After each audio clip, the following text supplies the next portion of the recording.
A la Fundació La Caixa creiem que el món de demà depèn de l'educació d'avui. Pensament crític, creativitat, col·laboració i comunicació. Aquests 4 conceptes promouen habilitats que qualsevol infant necessita per desenvolupar el seu potencial. Només és progrés si progressem tots. Fundació La Caixa.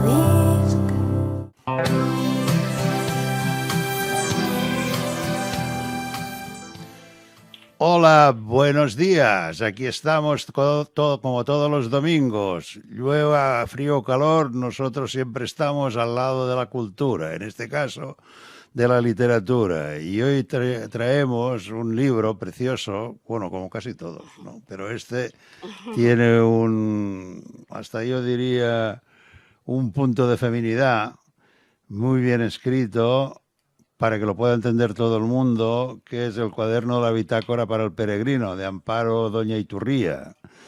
Yo me lo he leído y he sacado muy buenas conclusiones. Y como cada semana, pues procederemos a hacer nuestras preguntas de rigor al autor.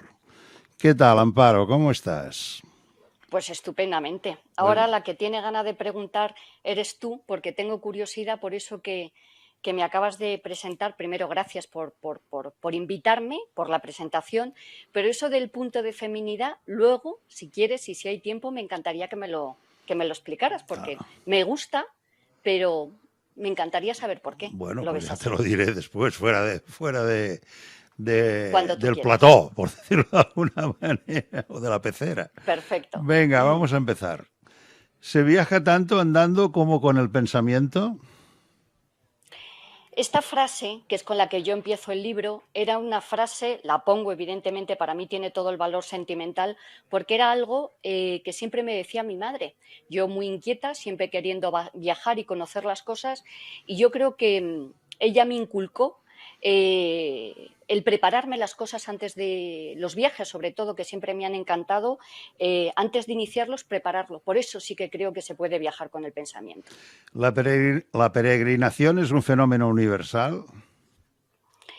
Yo creo que sí. Indagando, sobre todo ahora que este tipo, la peregrinación a Santiago, por supuesto siempre es recomendable, pero creo que se ha convertido en un fenómeno casi deportivo, investigando sobre qué tipos de peregrinaciones y desde cuándo existen, pues realmente es tan antiguo como todos los tiempos. En todas las civilizaciones, en todas las culturas, prácticamente en todos los credos, te encuentras con que ha habido peregrinaciones y además multitudinarias, a Grecia, Arabia Saudí, en Japón, por supuesto, los musulmanes. Forma parte de nosotros, sí que creo que es así. Entonces podemos decir que la peregrinación se ha dado en todas las culturas. Sí, efectivamente. Yo creo que esa pregunta que me has hecho contesta a la siguiente, es decir, por ejemplo, pues te das cuenta, los egipcios, te vuelvo a decir, Abidos, sobre todo los griegos, que es ese tipo de civilizaciones a mí me gusta, la controlo más que, por ejemplo, las civilizaciones orientales, siempre han ido a un sitio especial, un sitio relacionado con la naturaleza y además en épocas, por ejemplo, pues en épocas de primavera, en épocas de cambio, y sí que buscaban esa relación con su más allá. Sí, es un hecho universal y multicultural. La Iglesia ha concedido a Santiago el año jubilar ad perpetuum, o sea, que es cada año o tiene que ser cada 4 años el jubileo. Efectivamente, así es. Bueno, concede lo que es esa indulgencia plenaria, lo hacen desde el siglo XII y bueno, pues ahora yo creo que ya la gente no viaja tanto por motivos religiosos. De hecho, al final, cuando te dan la acreditación, te preguntan. Y ahora, por ejemplo, hay mucha gente que esa cosa, por ejemplo, de ad perpetuum lo hace más por motivos culturales. En su momento sí, evidentemente. Jesús en la urbe más santa. A ver si nos explicas esto. Que es Bueno, aquí debe de ser una errata, porque realmente es Jerusalén. Yo creo que es como la urbe que ha albergado pues lo que es, por ejemplo, en la ciudad de Jerusalén está guardada por musulmanes. Mahoma designó la mezquita de Al-Aqsa como sitio de peregrinación. Para los cristianos es sitio, por ejemplo, pues que lógicamente está vinculado a lo que es la pasión de Cristo. Los judíos, ese templo de Salomón, bueno, ese sitio tan pequeño pues alberga mucha vinculación para esta esas tres religiones. El beato del Burgo de Osma tenía mucha imaginación porque Santiago jamás estuvo en España. Sí que creo que tenía muchísima imaginación, evidentemente, pero fíjate, ya no por esa idea o esa leyenda de que Santiago estuviera en España. A mí lo que me gusta del Beato de Osma es ese primer diseño, yo que soy diseñadora e ilustradora, en el que cartografía, y además son unos dibujos pues muy bonitos, tipo knife, cartografía a los apóstoles y especialmente a Santiago, pues en esa Galaecia o en esa zona de España. Bueno, Lo del siglo III tiene que ser un cuento porque no quedaría nada de un cuerpo y el olor de santidad no, es la incorrupción. efectivamente. Esto, evidentemente, si te fijas, hay un fallo en cuando se pone lo que es esa, bueno, volvemos a decir esas leyendas, ese arca marmórica que llega hasta Santiago. Evidentemente, te vuelvo a decir, todo está lleno de leyendas. Es imposible, bueno, pues que un cuerpo en esas circunstancias llegase, se enterrase. Bueno, aquí está la fe para los que quieran creer. Alfonso II sería la castidad lo que le dejaba ver las cosas, ¿no? Bueno, yo creo, leyendo estas cuestiones de historia, que a mí para este libro me ha gustado tanto el dibujarlo como preparármelo, te llama la atención en esta fecha, en este siglo VIII, pues es un siglo enormemente convulso, y de racias, bueno, pues una Europa tan enormemente defragmentada. Y Alfonso II, bueno, pues yo creo que con ideas políticas, con su relación con Carlomagno, bueno, pues realmente avala, fíjate, las pruebas, el carbono 14 o qué pruebas habría en esa época, avala la tumba del apóstol. Santiago Matamoros ahora tiene un problema. Le han quitado las esculturas por considerarse ofensas al Islam. En mi opinión, no Sí, es más que una bajada de pantalones o querer ser más papistas que el Papa. estoy totalmente de acuerdo contigo y además creo que es así. Hay un exceso de, no sé, te diría de pudor o de... Tontería. Primero, sí, bueno, yo por no ofender, pero por ejemplo es alucinante porque estamos llegando ya a un punto, esto que ahora llaman, la pregunta, la frase ya tiene narices o la expresión, lo de la discriminación positiva. O sea, por ejemplo, en España toda la vida se ha hablado de moros. Cuando tú tiras de etimología, los moros ya aparecen, por ejemplo, ya los denominamos nosotros maurus, es decir, esa gente que viene del Magreb, que viene de la humanitaria tingitana y lo llamamos así maurus. Maurus. Ahora, por ejemplo, no puedes decir moro. ¿Por qué? Es despectivo. Bueno, pues Santiago Matamoros es una figura que surge, yo creo que es una estupenda labor publicista, surge en un momento dado en el que se tiene que creer algo y de repente lo reconvierten en Matamoros. Bueno. No hay restos del apóstol de Santiago, es imposible. Los que se han encontrado, según yo, dicen que se Ya. atribuyen a San Anastasio. Bueno, Atanasio, perdón. efectivamente, Lo que es yo sé. verdad, o sea, sí, me mencionas a San Atanasio. Atanasio. Bueno, efectivamente, hay distintas teorías sobre de quién es ese cuerpo. Sí que es verdad que todo lo que es la parte de lo que es la Catedral de Santiago son, bueno, pues son osarios, y es más, el Papa, el Paya Rico, que era un arzobispo, hizo una especie de exhumación y se descubrieron unas tumbas de aspecto de las primeras trazas romanas. Es verdad que había un cuerpo de un varón acompañado de otros dos, que, bueno, pues algunos lo han atribuido a sus discípulos, pero te vuelvo a decir lo que te he dicho antes. Nadie ha hecho la prueba del carbono 14. Vete tú a saber quién hay ahí. El camino de las estrellas era el mapa escrito en el cielo, del que la Iglesia Católica ha sacado un gran partido, ¿no? Sí, bueno, yo creo que la Iglesia Católica lo que hace es, bueno, pues por sincretismo, lo que utiliza es todo lo que se utilizan, lo que utilizan otras civilizaciones, es decir, pues utilizan los fenómenos naturales porque yo creo que es la manera en la que, si quieres creer, más te puede acercar bueno, pues algo que está relacionado con la divinidad. Ya los celtas utilizan los árabes, los egipcios utilizan el río Nilo, la Vía Láctea pues siempre ha tenido esa atracción, el gran tronante, como lo llamaban los mismos griegos. Bueno, y la Iglesia Católica considera que ese camino de estrellas, bueno, pues lleva a la tumba del apóstol.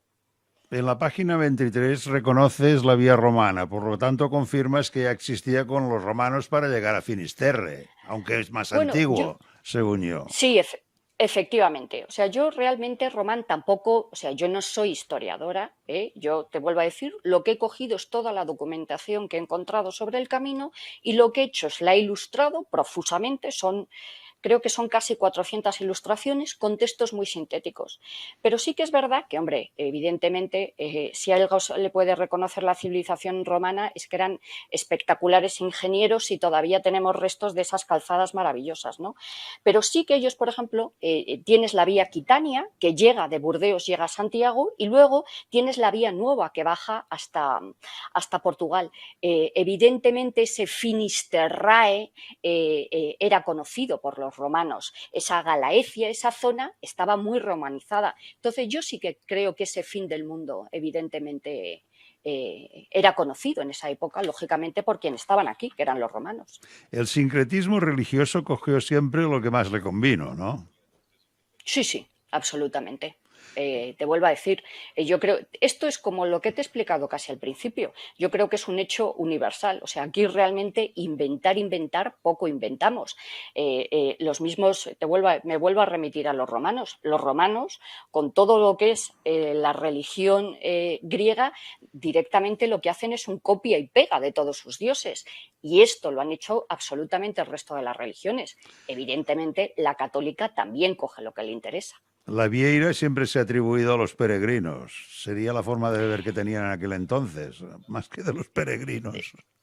Sí, bueno, la vieira, lógicamente, esa concha que tiene tanto simbolismo, además sí que también esto se da en todas las culturas, pero es verdad que la vieira en Galicia tiene esa forma tan espectacular, tan reconocible. La vieira asociada al peregrino no se vincula hasta el siglo XI, ¿eh?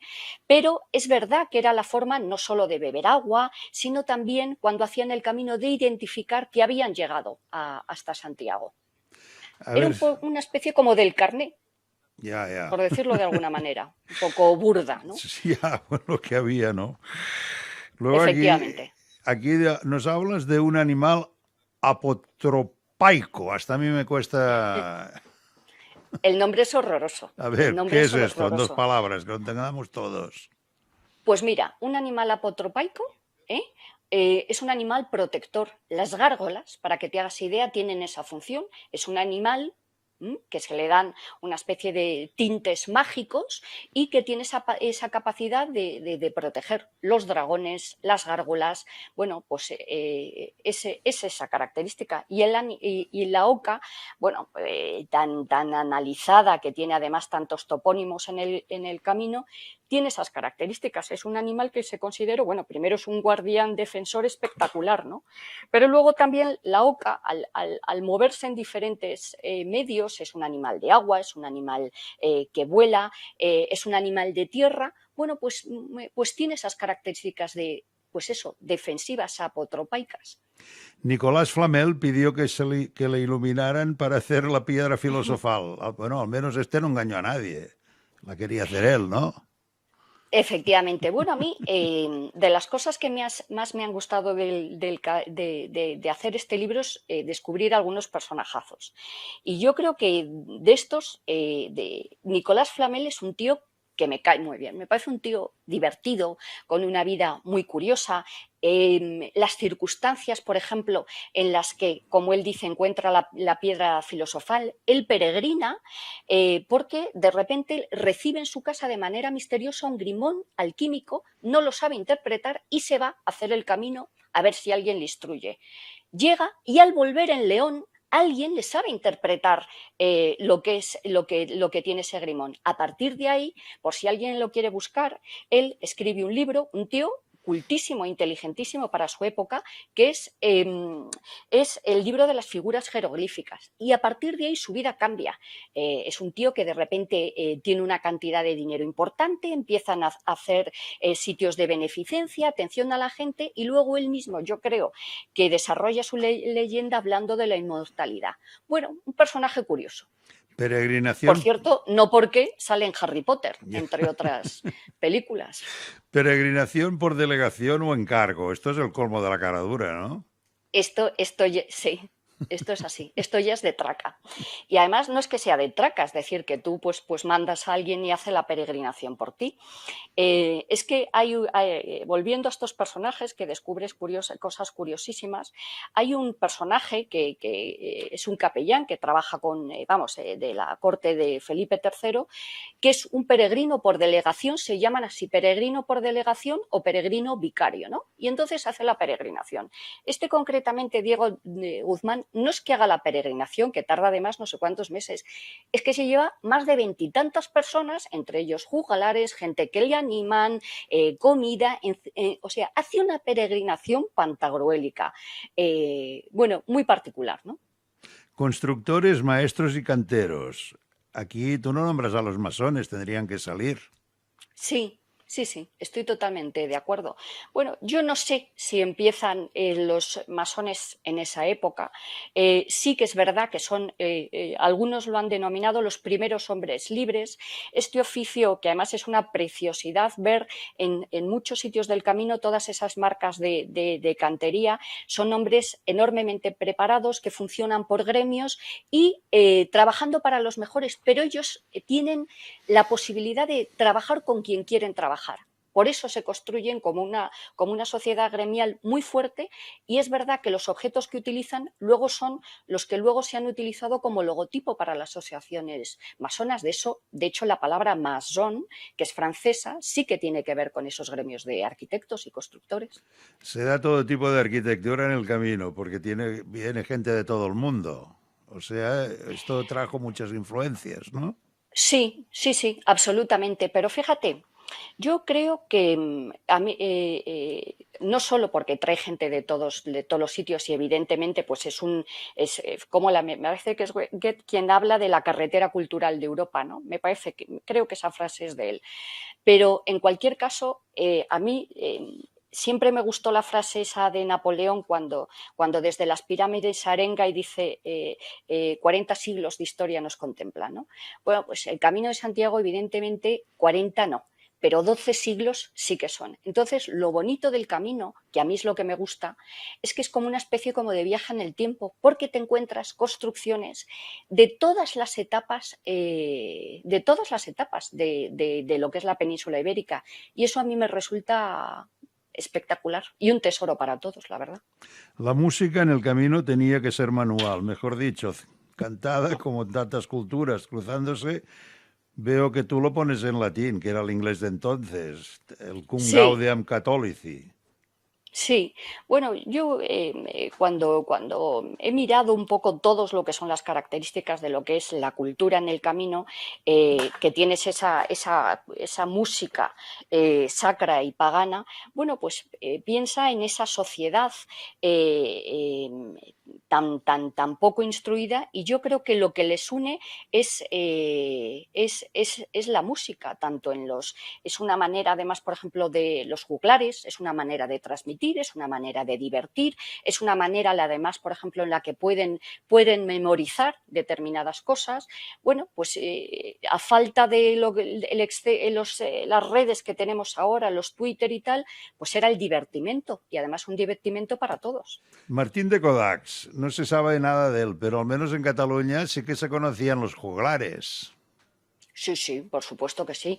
Te lo comentaba antes, lo que es el méster de juglaría, lógicamente era pues de pueblo en pueblo la manera de transmisión. O sea, ahora se gobierna vía Twitter y vía Facebook y vía, pues quienes transmitían las leyendas, las historias y tal, pues son los juglares. Bueno, yo he destacado a uno de ellos, que es Martín de Codax, Pues fíjate, primero porque es hay gente, y esto me llama la atención, conoce más el vino que el juglar. Entonces, bueno, pues no está de más el destacarlo. Los cristianos siempre han atribuido cualquier enfermedad a un castigo divino. Jamás se plantearon la falta de higiene o el vivir lejos de los focos de infección, porque apenas sabían lo que era, y la Iglesia se aprovechó de ello por la falta de cultura del pueblo. ¿Lo ves así tú? Parte sí, parte no. Evidentemente, el desconocimiento que había sobre asepsia y sobre higiene y tal y cual, pues es notorio, ¿no? Pero piensa, y cuando estuve investigando sobre esto, piensa que el microscopio, lo que es la labor de investigación, no se descubre hasta el siglo XVI. Entonces, vuelvo a decirte, en siglos tan convulsos, con tantas, pues eso, con tantas pestes, con tantos cambios de todo tipo, pues todo se asociaba a algo divino. La Iglesia, los paganos, por ejemplo, y cito lo que son los panecillos de San Antón, que tenían fama de ser tan curativos. Lo entiendes con los ojos de ahora. Lógicamente, en esa época hay que relativizarlo, ¿no? Los lignum crucis hay tantos que si los juntáramos nos saldrían un montón de cruces, ¿eh? Sí, sí, o sea, y tan montón que ahí lo has dicho, o sea, clavado. Fíjate que ya en su época, Calvino, cuando habla de la cantidad de trozos de cruz que hay, habla que 300 hombres no podrían con la cantidad de trozos de cruces que hay, y habla que hay tantos trocitos de cruces que no darían para llenar un barco. O sea que lo de las reliquias es una cosa que, bueno, pues a mí me parece un inventazo, ¿eh? A mí también. Bueno, para mí es una labor de marketing espectacular, ¿no? León XIII se creyó lo que le dijeron y luego dio la bula Deus Omnipotens. Sí, pues volvemos un poco a lo mismo. A mí de esta época yo, con todo el respeto, porque yo sí que soy muy respetuosa, tengo lógicamente mis creencias, pero soy muy respetuosa, pero yo creo que aquí en la Iglesia hay dos invenciones que me parecen a nivel de marketing fenomenales. Una, el purgatorio, me parece una idea estupenda. Y luego el tema tanto de las bulas como de las reliquias. No, pues no te digo que es café con leche para todos, ¿no? Pero es una forma de aglutinar y mira, funcionó. Roncesvalles. A mí me pusieron la chanson de Roland en cuarto de bachillerato, creo que fue. Y no lo he vuelto a escuchar ni ver nunca más. Si alguien sabe algo, sería interesante que lo comunicara, porque se puede encontrar. ¿Y dónde se pueden encontrar estos discos? Flor Nueva de Romances Viejos. ¿Tú los tienes? No, no. He leído algún trozo de lo que es la canción de el poema del Roldán, y bueno, me parece un poco denso. La música era preciosa. Pues, ¿eh? Que la música era Sí. preciosa, por eso me acuerdo. No, pero te tengo que decir que creo que hay algo en Internet, en YouTube, creo, ¿eh? Vale. Roncesvalles, paradigma de la mejor atención al caminante. Atendía a todo el mundo sin necesidad de ser católico o no pasaba de la cosa religiosa. Pues mira, es curioso Roncesvalles porque te vuelvo a decir, entre lo que se escribe y luego lo que te encuentras, te encuentras con muchos contrastes. Es verdad que hay un códice en la Preciosa que habla, por ejemplo, pues es como el paradigma de la hospitalidad y el paradigma de la recepción y de la asistencia a todo tipo de personas y todo tipo de credos. Yo no te digo que no, pero luego es alucinante porque, por ejemplo, el Amerípico, cuando habla, por ejemplo, de los navarros y habla de esa zona, los pone verdes, de brutos, de bárbaros, de poco asistenciales. Entonces, bueno, Me extraña la cada talla. cual que interprete. Ya, me extraña la talla de Sancho VII, 2,23 metros. Esto debe ser en la imaginación de la gente de entonces, ¿no? No, no. ¿Qué va? Eso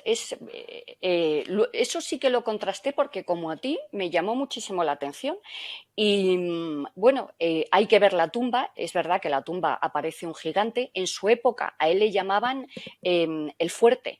Pero lo curioso de todo esto es que esa pregunta que te has hecho tú se la han debido de hacer habitualmente, porque de esa tumba se extrajo un fémur para analizar la talla. Pero es que no lo hicieron, no te puedo decir exactamente. Es que ahora recientemente, quiero decirte, en el 2000 algo, otra persona a raíz del fémur ha hecho los estudios anatómicos para saber qué talla tenía, y evidentemente es como un pívot de baloncesto, da como 2,20, una cosa así. Ahora nos parece gigante, pero tú fíjate en esa época en la que la talla media era 1,60, 1,70, pues debía de ser un tío formidable, vamos. Y para ir acabando, los mentideros siempre han sido lugares de reunión. Cuesta ver el milagro de San Saturnino, el diablo saliendo de una oreja. Es raro. Sí, es súper raro, pero yo invito a la gente, y yo lo que he hecho sobre todo en este libro es dibujar como en zoom todo lo que es muy difícil a lo mejor de verlo in situ por las prisas o lo que sea. La representación de estos espectaculares escultores románicos sobre el pecado es curiosa. Por ejemplo, cómo dibujan el avaro, cómo dibujan al lujurioso. Es divertido, es casi un cómic, ¿no? Yo siempre interpreté que este San Saturnino saliéndole el diablo por la oreja debe de ser algo como que no escuches lo malo, lo negativo. Son representaciones a veces hasta infantiles. Luego es curioso porque, por ejemplo, San Saturnino es el patrón de Navarra, no San Fermín. Ya. Y luego la peculiaridad, por ejemplo, de este San Saturnino, que bautizó a San Fermín y luego murió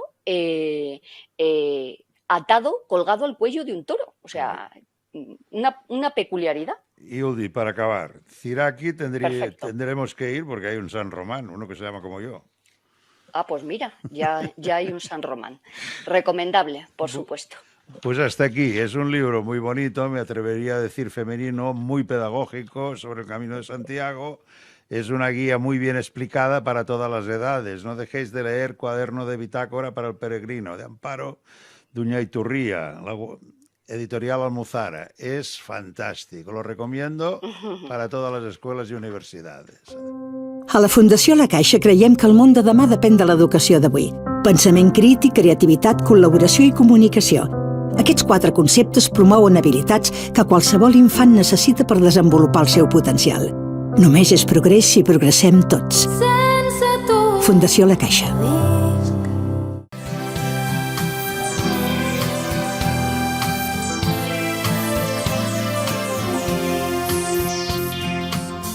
Programa patrocinat per CaixaBank i Saba Aparcaments.